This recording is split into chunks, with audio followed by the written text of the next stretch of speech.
Alright guys, so it's been a while since we did a video. So you want to be a quarterback, right? Everybody claim they want to be the quarterback. And what we do on these videos is break down this stuff. And what you're looking at is our TV monitor in the house. And what we got up there for y'all is a football field. And what I'm going to get Josiah to do is break down different areas and methods and reasons people are in certain areas of this football field and what to take advantage of when playing football. All right, so it's just going to be very basic. It's going to be very basic. So what are we looking at, Josiah? What do we have up here? Football field and explanations of the different measurements and what they mean. Okay, so let's start with the length.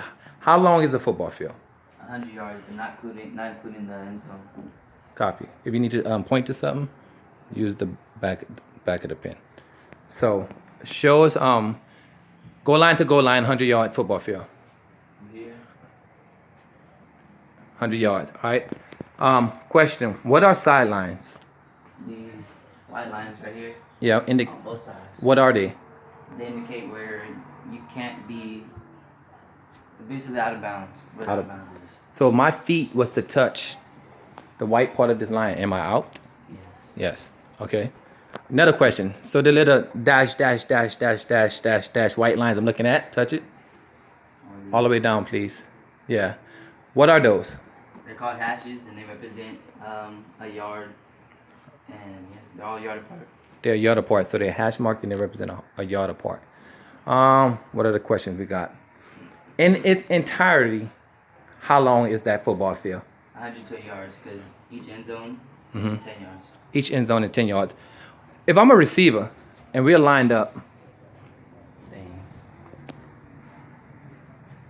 if I'm a receiver and we're lined up, and the picture's coming back up. I think. No. When they're that close. Pause. Just go back and pause it. Press play. Okay, play. I'll pause it.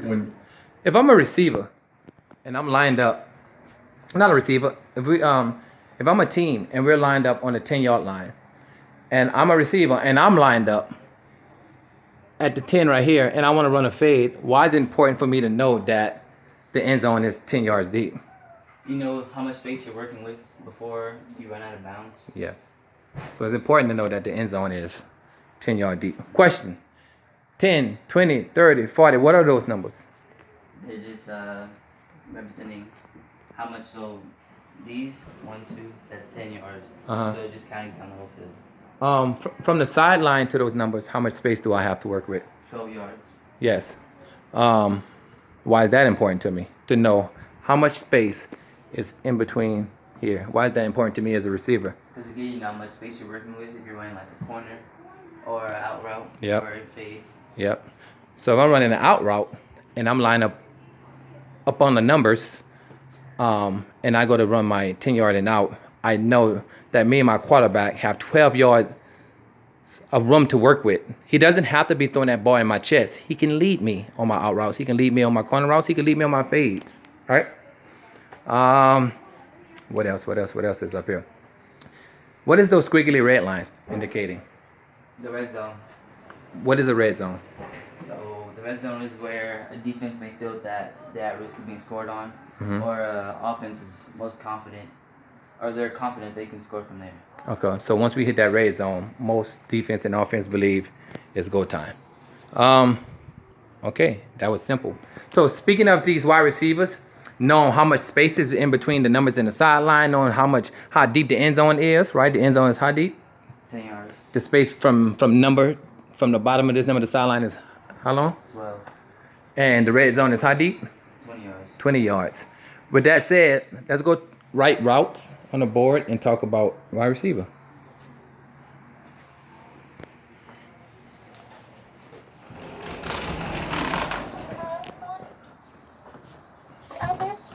First thing, draw us a route tree.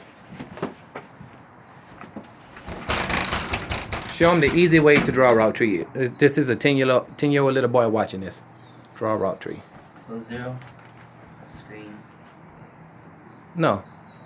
Hmm. Remember how you used to draw one line and then I seen you go do. Since you was young, I seen you draw the route tree that way. No, you was drawing routes already. There you go. That's what I seen you do. And I love when I seen you do that. Because that's when I learned how to draw a route tree.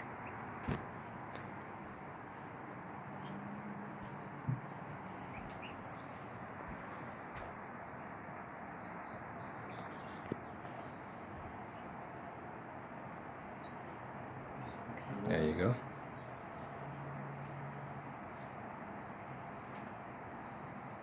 Easy day. All right, let's talk about these routes.